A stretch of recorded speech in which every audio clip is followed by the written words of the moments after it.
What is going on, everybody? Welcome back to DSM Pregame Live here on DSM-Media's YouTube channel. If you guys want to be interactive on today's show, make sure you are subscribed to the DSM Philadelphia YouTube channel. Turn on notifications. Whatever you got to do, it is the best spot to get your thoughts, comments, and questions pulled up here on the screen with your host. I am one half of them this afternoon, Dylan Davis.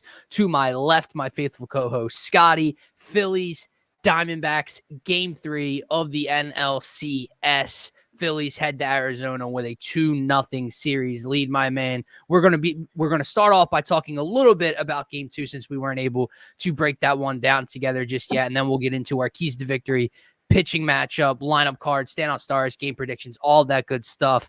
But happy Thursday, and what is going on? Happy Thursday, my man. Not much going on. Just waiting, counting down the moments, right? We've hit the pinnacle of the day. Not even under an hour until the Phillies first pitch there in Arizona. So been waiting a little while for that, right? We had to tune in for some Astros and Rangers last night, put some money in there and see how that goes, and kind of scout our future opponent, hopefully, for the World Series. But nonetheless, man, I'm excited, especially after a dominating Game 2. How do you feel about the 5 p.m. start time compared to the 8? It's a little weird, man. I'll be honest, and I don't understand exactly why they went that route, especially considering it's a 2 p.m. game in Arizona. So it's even weird for them, I feel like, to have an afternoon. Like, who's off work at 2 p.m.? Right. You'll take off work for an NLCS game, sure, but like you shouldn't have. They won't. They won't down there. No, not there, maybe. and we'll talk about ticket prices and what Phillies fans are doing, and it's absolutely crazy right now. Obviously they have to appease the fans down there in Arizona. You also have the Texas and Houston game tonight as well, which takes priority over the nighttime game. So they spread them out. I don't know. It's a schedule. Well, they're doing it reverse tomorrow. So like tomorrow it's Astros to Rangers first, and then Phillies. And so they just take turns, I guess. But one game out of a potential 7-game series starting at 5 p.m. is not the end of the world. But yeah, man, that Game 2. Let's start there. The Phillies basically mercy rule the Arizona Diamondbacks with a 10-0 victory. Kyle Schwarber stays hot with 2 home runs. Trey Turner starts things off of Merrill Kelly in the second at-bat of the game with like a 420-foot home run to get the crowd into it. JT Realmuto, Brandon Marsh, Alec Boehm, they all joined the party with RBIs later on in the game.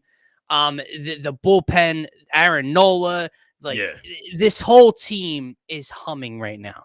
But I want to start off this segment by basically just saying, I told you so. Don't come to me before the series starts and compare this Arizona Diamondbacks roster to what the Phillies were able to do as the 6th seed last year. Don't do it. It was moronic then. It even looks dumber now. The talent gap between the two squads, the Phillies last year compared to this Diamondbacks club, is too deep. And now you add in everything else. It wasn't going to play out the way you thought it was. It was cool what they did to the Dodgers, man. Hey, they upset the Brewers. That's cool. It ends, man. And I'm at a point now where I don't want to get ahead of myself, and we still have to take it one game at a time. And they're lucky the way the playoff format's set up, they could potentially get 3 in a row here at home and get their way back to Philadelphia for a Game 6. That's all well and good, man. I don't see a way in which this Diamondbacks team has the talent to win a game. And you look at the pitching, right? And you have Zach Gallen and Merrill Kelly. It's a very good 1-2 punch. Well, you lost both of those games, and we're going to get into Brandon Pfaadt in a little bit, but he's got just about a 6 ERA on the season. They have a bullpen game tomorrow. The bats haven't been able to come through with runners in scoring position. I don't see a way in which this team has enough to deal with the Phillies, Scotty. What do they look like right now? What do the Diamondbacks look like right now? They look like a team that hasn't been here before. That's exactly what they look like. They look like a team that has never played in Philly in that type of environment. Oh, they look like the Miami Marlins in the wild card round, right? Yeah, exactly. Like these are the things that we're talking about here. And the simple truth is this Phillies team is just different, man. They're a different beast. It is going to take a different type of team to take this Phillies team off track. And the Diamondbacks just aren't that team. It's actually crazy you say that about, them winning a game. Cause like I picked them in 5. I believe you picked the Phillies in 5 as well.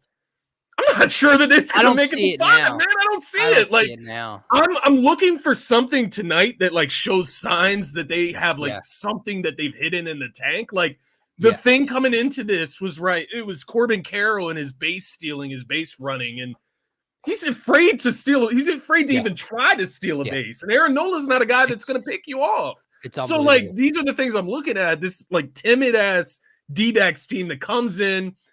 Gallen gets exposed, right? Then Kelly, you get cranked by Trey Turner, who is just eaten against this Kelly guy, right? And then the World Baseball Classic game in Miami was just as loud, right? Exactly. This is stuff I'm talking about. And then you get to tonight, right, where I don't know about you, but I'm completely confident in Ranger calm, cool Suarez coming to the mound tonight in a game 3 in an away setting in Arizona. I don't know about Mr. Fat. So we're gonna see about that. The biggest thing here is that if you didn't get one of those first 2 games, how the hell are you getting one of these 2 games when you're gonna have to go deeply into your bullpen? You talked about the bullpen game tomorrow. They're going to get into their bullpen tonight. Like this is going to turn into a bullpen game, if you ask me. So I don't know what you do if you're the Diamondbacks. Like I guess I would say this: if I'm the Diamondbacks tonight, I'm going to leave it all out there on the field. Like I'm going to try to steal bases tonight. If 100%. Corbin Carroll gets on base, I'm running. Like you have to be aggressive against a team that is clearly better and more talented than you. You have to take risks, and they just have not done that at all yet. Yeah, no, dude, they're getting outplayed in every facet, and game 2 was just a perfect example of that.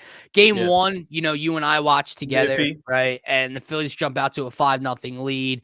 Wheeler comes back out for another inning. Perdomo, gets a hold of one and makes it 5-2.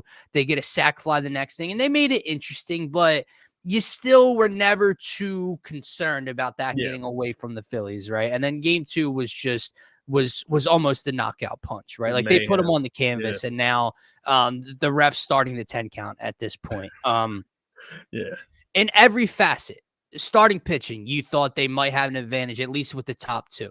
Well, that's not a thing. Aaron Nola has a sub-1 ERA through 3 playoff starts so far.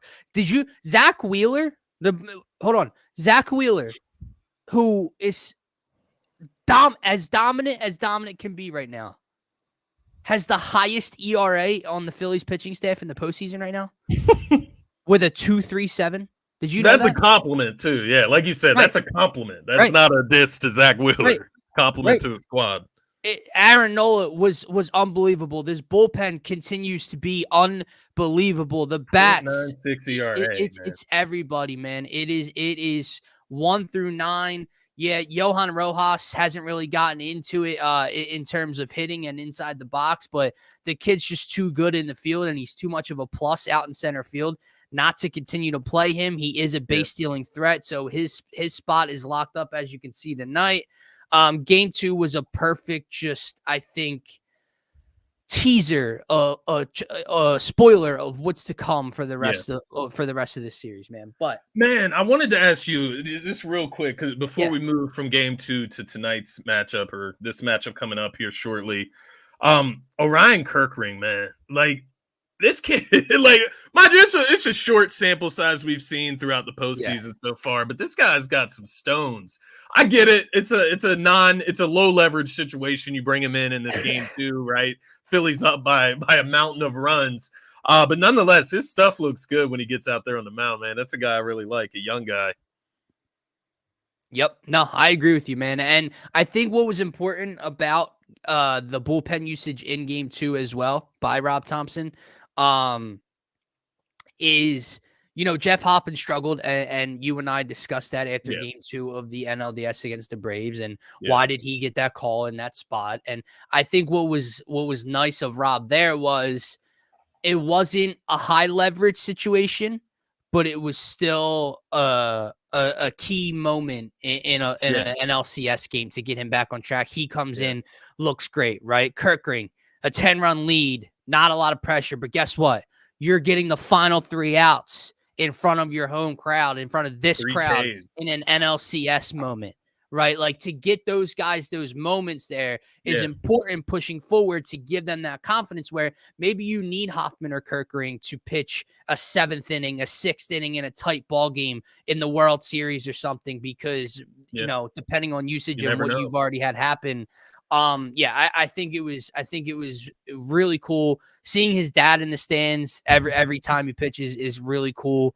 And this team is humming, man. So let's get into tonight's ball game, and let's start with the pitching matchup. As you said, Ranger Suarez gets the ball for the Phillies, taking on Brandon Pfaadt for the Arizona Diamondbacks. Pfaadt was 3-9 this year with a 5.72 ERA. Scotty, he has given up 22 home runs in 96 innings pitched this year as a starter. In comparison, the Phillies got to Merrill Kelly a couple times with the long ball, 3 to be exact. And Merrill Kelly gave up 2 less home runs than Pfaadt in over 80 more innings pitched. So Merrill Kelly was a pretty good, keep the ball in the ballpark type of pitcher, and the Phillies got to him multiple times. I don't see a world in which Brandon Pfaadt is keeping the ball in the ballpark today. To take a look at some of his splits, it's pretty balanced. And when I say balanced, it's pretty bad on both sides of the plate between lefty and righty. He's got a 6.04 ERA versus lefties. He's got a 5.44 against right-handed hitters. His whip is extremely high against both. He's given up an even 11 home runs to both sides of the plate. I don't know what to say without sounding disrespectful. Yeah. Kid shouldn't be pitching in this moment. Now, maybe he goes out there. He's never faced the Phillies, which means the Phillies have never seen him. Maybe it catches him off guard. It gets them, whatever. Maybe the kid somehow has a day, and I'll eat crow for this, okay? However, I feel bad for him being in this moment. A must-win game in front of your home crowd. You lose this game, the series is over tomorrow night. Yeah. And he has to pitch to this lineup at this moment. Okay. Okay. Yeah, and that's kind of what I was talking about earlier. Like, when you look at where the Phillies are right now, and they're in the NLCS, right? One more step until we get to the World Series. Two more wins to be clear there, but one more step, right, to get out of the NLCS and advance to the World Series. When you look at it, now that we're to the 7-game series, what is the advantage that teams can have over the Phillies? It's the starting pitching, right? Like, you get through Wheeler, you get through Knowles, and then who's up next? It's Ranger Suarez. Yes, we are all fond and know of Ranger Suarez and what he can do, but the outside looking in, they don't really know that. So that's where you look at the series and you're like, okay, they're away from home. They're, the two aces for the Phillies are off the mound. You're beyond them. This is your chance. But they're not even set up correctly to take advantage of this chance. And I think that's just where you get to the point where you understand that this team is outmatched, man. As long as the Phillies play like the Philadelphia Phillies in this series, they're going to sweep this team. And that's the same thing for tonight, man. But we can obviously get into keys to victory, get a little more thorough here. But after a 2-0 Schlanken in game 2, I just It won't be like that again. Maybe it could be. Maybe it could be. But am I fearing this team? I mean, I don't want to get into like a spot where we got hit on Eagles pregame on Sunday with the Jets. Right? Like, I'm trying to avoid getting in that spot where I'm just totally looking past this team. But like, come on! Like, if the Phillies play up the Phillies baseball, their expectation, they're gonna blow this team out of the water, man. I like this comment by Brett here because, when it comes to the Eagles and when it comes to Sixers games, right, we're always looking for reasons to show us why you're different, how you're different than the past. And the Phillies don't need to really give us any evidence or more evidence of that. But this is a kind of a funny point to look back on. And it's more of a regular season thing, obviously. But these are the type of guys that the Phillies would make look like Cy Youngs, right? In the middle of August, right? Maybe it's a 4 p.m. game on a Saturday and they're facing a guy they've never seen before. And he goes 6 clean, 2 hits, no earned runs, whatever. So if you're someone out there that's looking for the Phillies to show you that they can handle bad pitching, tonight is definitely the case for you. But Scotty, I saw a stat, man, and to get into my first key, and it has to do with Fott, and it has to do with this Phillies lineup. I wish I could find it here for you, and I'm going to try to real quick. But basically, my first key to victory here is to attack this kid as early as possible. Now, if you look at his splits, right, if he gets you down 0-2, that's when he's at his best. He has an 0.84 ERA, 56% strike percentage on 100 pitches. He can punch you out. That's where he has the second most Ks on the year with an 0-2 count. All right. But outside of that, he has a 6.35 ERA on counts that are 0-0, a 4 ERA on counts that are 0-1, a 16.88 ERA on counts that are 1-1, a 6.23 on counts that are 2-1, 4.24 on 2-2. He cannot pitch his way out of a bad count, right? And when you're looking at this Phillies lineup right now, who I want to say it was Hembo, that's what I'm going to look for, but I saw a stat that said the Phillies have an OPS as a lineup compared to, let me see. No, it wasn't him. I'll have to try to find it for you. Brett, if you know what I'm talking about, drop the stat in the comments. But it was basically that the Phillies lineup as a whole has an OPS higher than the 5 MVP candidates this year. or slugging percentage, excuse me, not OPS. Slugging percentage to Ronald Acuna Jr., Mookie Betts, Matt Olson, and like 2 more players that are all in the MVP conversation. The entire lineup, that's including Rojas, right? Slugging percentage as those MVP candidates. So I'm looking for those numbers to attack Brandon Pfaadt early today, man, because you're looking at a bullpen game lined up tomorrow night for Game 4. You get into that bullpen early tonight. See ya. Yep. That's exactly, Dylan. We're on the same page here. That's the exact key I had written down here first, man. First of all, take the crowd out of it, right? Get it started early. I don't even know that the crowd will be into it. No, well, apparently Phillies fans aren't allowing the crowd to get into it because they're buying up all the tickets for no one. I mean, you got to. I mean, they're $11. Are you kidding me, bro? Like, never would that happen in this town for like any sporting event, let alone the Phillies and the NLCS. But nothing more than just being aggressive, but being aggressive in a smart way. Brett, I see your comment down there as well about Schwarber and making this kid throw more pitches. It's not necessarily about being aggressive, at the plate. It's more or less be aggressive with everything you do, and let's put this team into the dirt early. Right. And the biggest thing there, it's what you just hit on at the end of your statement. Take advantage and make them go to the bullpen early, right? Don't let them just get to a bullpen game in Game 4. Let's start the bullpen game in Game 3. Let's work through that bullpen and tire them out for tomorrow so they have less arms to go with in Game 4. Any way that you can just assert your dominance on this team further, set yourself up in a better position, because now, as we move through tonight, hopefully get this win tonight, we're going to start looking towards, it's just natural, we're going to start looking towards that next series in the World Series.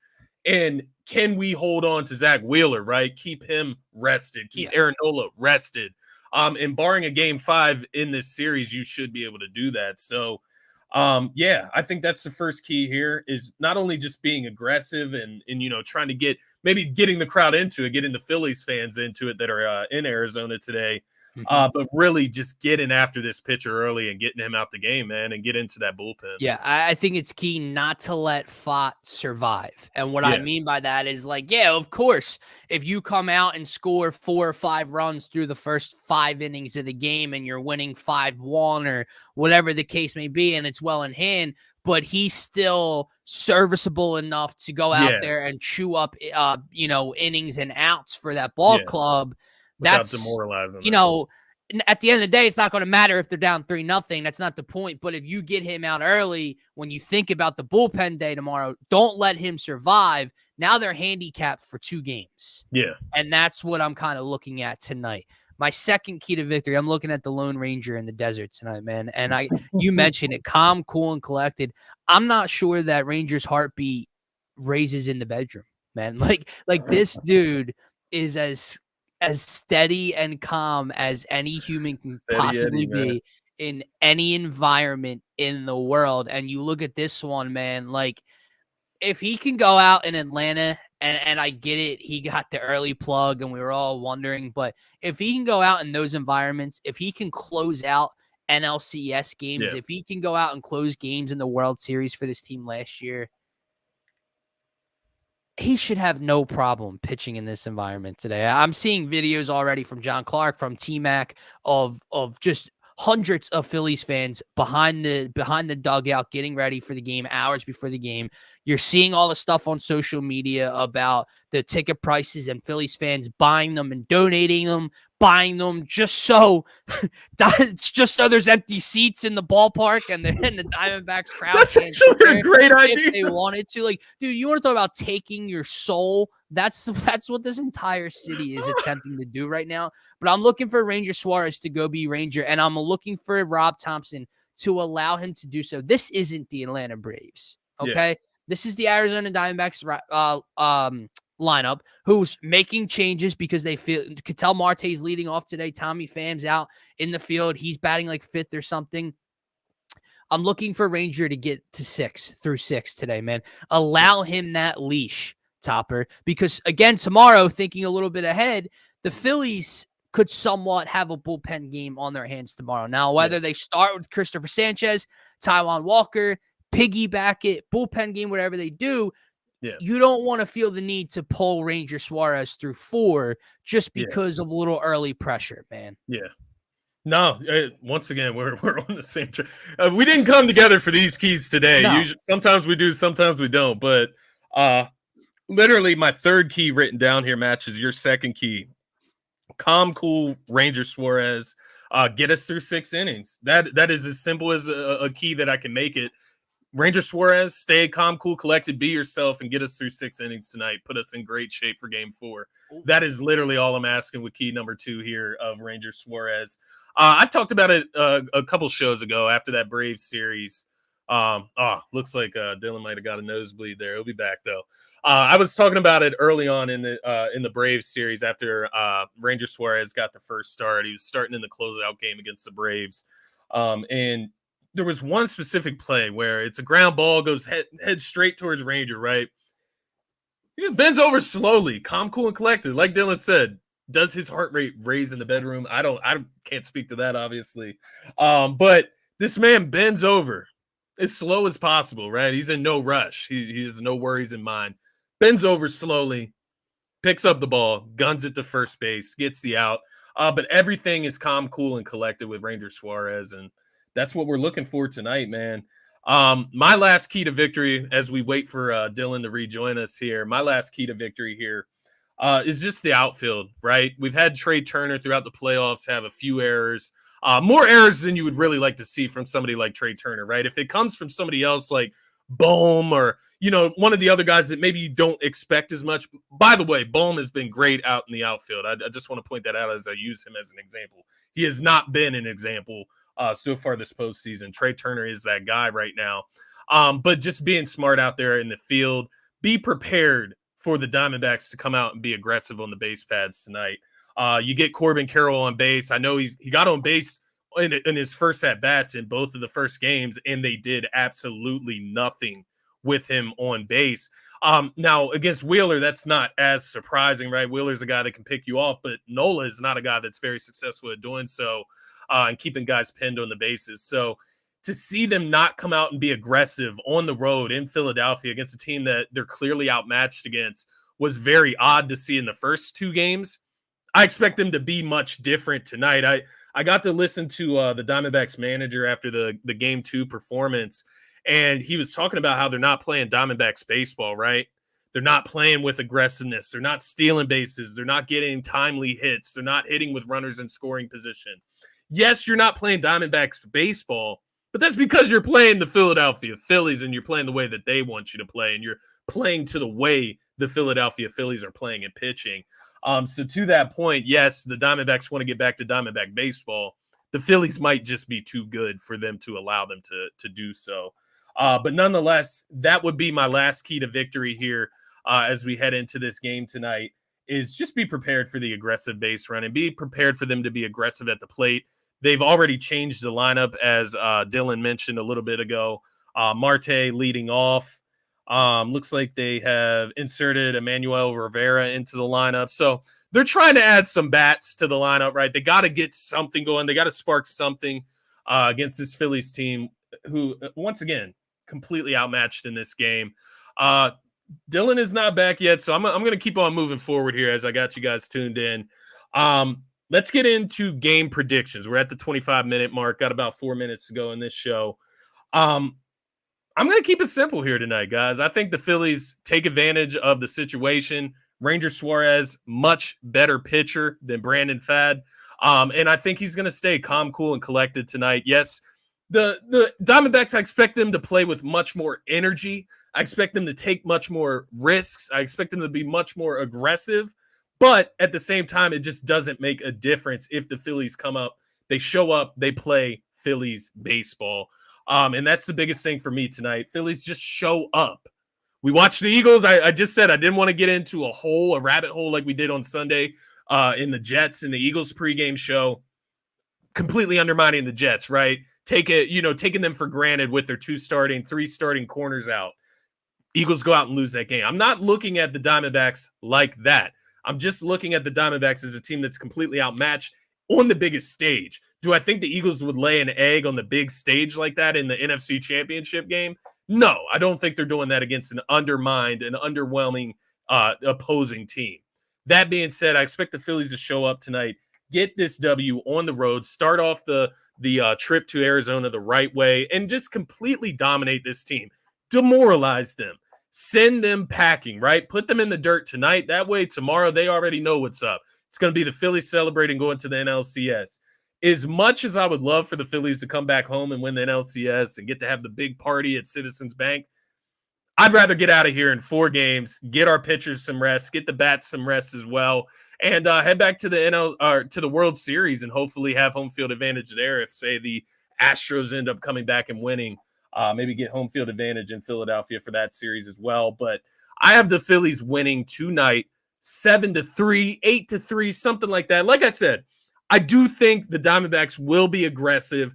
They'll get some runs on the board. They're not going to go 0-4. They know they need to be aggressive. They need to get it going from the plate. But they're not going to win this game. I expect the Phillies to go up early. I expect the Phillies to go up big, whether that's 7 runs, 8 runs, 7-1, 8-1, 8-2, something like that. And yeah, maybe the Diamondbacks get some encouraging runs towards the end of the game like they did game 1. But nonetheless, I'm going to take the Phillies in a 7-3, 8-3 type of matchup here in game 3 with the Diamondbacks kind of coming on late in this one.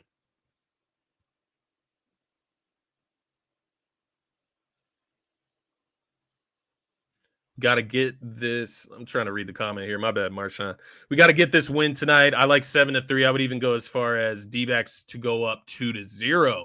Find that interesting. So you think the D-backs get off on the strong foot, which maybe it is. Maybe they come out, they're aggressive tonight, right? Get on the bases. Maybe Corbin Carroll tries to steal some bases. They have Marte leading off, so maybe Corbin Carroll can get on base with Marte already on base, who's hitting the ball pretty well right now. So there's a lot of different things that could happen. I could see that as well, Marshawn Lynch. But either way, need the Phillies to get this dominating victory tonight. I did see your question earlier as well, Marshawn. Or I guess I should stop calling you Marshawn, Marshin Lynch. But do the bats stay hot? We've seen this before where our boys in the playoffs, after a massive offensive game, they kind of go into a little bit of a slump. Yeah, I could see that, right? And it depends what you look at as bats being hot. Is bats being hot just cranking a bunch of home runs? Is bats being hot, making sure that you're getting timely hits with runners in scoring position? Depends how you look at it. I think the Phillies are too good, even if their bats are not hot tonight in a fashion of just cranking a bunch of home runs. I think they're too good at manufacturing runs, finding ways to win, that they'll still take care of business against this, once again, underwhelming D-backs team that we're playing in the NLCS here. Yeah, Brad, man, the nosebleeds. We've had this happen one time before on the show. So I always try to keep myself prepped and prepared if something like this happens. But yeah, hopefully Dylan's feeling all right. I know we missed yesterday morning's show because he's feeling a little under the weather as well. So hopefully everything's all right with Dylan there. A lot of energy. LCS game since 2000. Yeah, that's fair. That's fair. They need to come out with a lot of energy, man. They just got embarrassed in Philadelphia. Like they better come out with a lot of energy tonight. Marshawn Lynch, welcome back, my man. What is up? I'm glad you got back right in time. I finished the keys to victory. We're 2 predictions. So I went ahead and went with the Phillies winning tonight. 7-3, 8-3, something of that nature. But hopefully you're okay, man. I know the nosebleed we're good. got to you there. Get nosebleeds sometimes, but I guess being a little sick caused one. Just decided to. I was telling him you were a little under the weather yesterday. To come out. So. I like this comment by Brett. Yes, we held it down. Yeah, let's hope that's it for the rest of the show. But who do you have standout star wise, Scotty, in this lineup? Here, I was thinking about this. Obviously, I'm plugging the nose up there, and I'm sitting here thinking Trey Turner continues to rake. Kyle Schwarber's heating up. Is Bryce Harper going to get pitched around? Nick Castellanos. If you had to give me one guy in the starting 9 to take control over the next 2 wins or just tonight, who's your guy you're looking for? Yeah, the guy I'm looking for isn't necessarily the guy that's always going to be called on to do it. But I'm looking at Alec Bohm, man. I'm looking to see if he can get off of the little, it's kind of been an unlucky segment of the postseason for him where you've seen him get a lot of like really good contact. It's getting plucked out of the air by, really good catches in the outfield. Mind you, the D-backs, they play really good fielding. They're good on defense, but I really want to see Bohm start to build that confidence back up. He did seem to get some of the confidence back with his excellent fielding in the last game. But I'm looking for him to get it done at the plate and start making some production there. I know he got on the shrine with an RBI, I believe, last game. We saw Stott get back into it. I believe he had 2 hits last game. So I really feel like Alec Bohm is kind of that last big bat that needs to start coming through for us before we get to the World Series. So that's the guy I'm looking for to kind of get in a rhythm before we exit this series against the D-backs. I like to pick, man. Obviously, I think Bohm, ever since going back to game 1 of the NLDS, has been a guy that we've been texting back and forth upon and every at bat and saying, man, he can't, he's come up with first and third, 1 out, grounds into a double play. He comes up with bases loaded, 1 out, has to put the ball in play, strikes out. Bohm has been the one guy that's continued to struggle over the last couple of games. But like you said, to get that gap shot last game, he even barreled the ball up a couple times throughout games 1 and 2 with a line out to the left side of the infield. If he can start to pick things up, and I'll tell you why he's even more crucial, to protect Bryce, okay? Because so many people now are starting to question, do you tinker with this lineup that's been so great, but with the way that Nick's been hitting, do you protect Bryce and not allow them to pitch around Bryce or intentionally put Bryce on base because Nick's there? If Bohm continues to struggle, he's not that security blanket you need behind Bryce. But if he heats up, now that becomes an extra added weapon within this lineup. I'll throw one at you just because I feel like you and I are the same in the sense that we're both kind of expecting the big guys to continue to do their thing. Bryce, Nick, Schwarber, Turner. JT has been very, very good so far in the postseason. And if he continues to do what he's doing at the plate right now, that is a difference maker as well for the team. There's so many guys like that you can pinpoint and talk about and say, Schwarber's right on fire right now, man. Oh, yeah.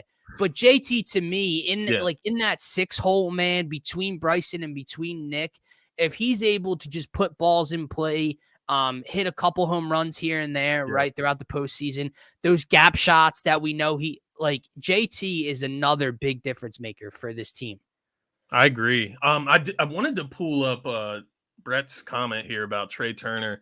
And I completely agree on JT Realmuto. I think if he can continue to do what he's doing, that's going to be a big difference in what the Phillies can accomplish this season as far as winning the entire thing.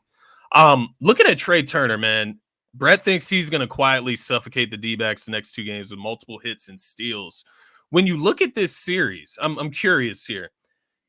Obviously, we got 2 more games to go. A lot can be decided in those 2 games. 2 more wins to go for the Phillies, I should say. There's technically 5 games left, technically, or potentially you could say. But who would be your NLCS MVP right now for the Phillies so far through 2 games? Ooh, NLCS through 2 games. That's tough because a lot of candidates. Yeah. That's really tough, man, because obviously, as you know, if you go back to the NLDS, as great as Bryce Harper was, I would have picked Nick Castellanos for what he was able to do.